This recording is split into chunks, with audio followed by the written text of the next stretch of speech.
Pakcik-makcik yang mudah sakit. Dah bila kita lanjut usia, kita nak fokus kepada ibadah ataupun kelangsungan hidup. Mungkin ada yang masih bekerja lagi. So bila kita mudah sakit, selalu batuk. Orang sekali batuk lama kan, demam. So memang mencabarlah kan, memang mencabar. So apa yang kita boleh amal? Antara benda yang anda boleh amal ialah kita panggil EPA dan DHA. Dia adalah sejenis nutrisi yang ada dalam omega 3, yang ada dalam minyak ikan, yang mana akan bantu untuk protect diri kita, bantu untuk protect kita punya otot, minda kita, sel-sel kita tu daripada mudah terkena, orang kata, kalah dengan serangan.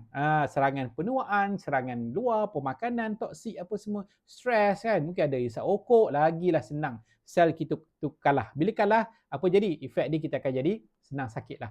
So dapatkan omega 3 di link yang saya sediakan di bahagian bio, dan sebelum tu boleh komen dulu omega 3 immune.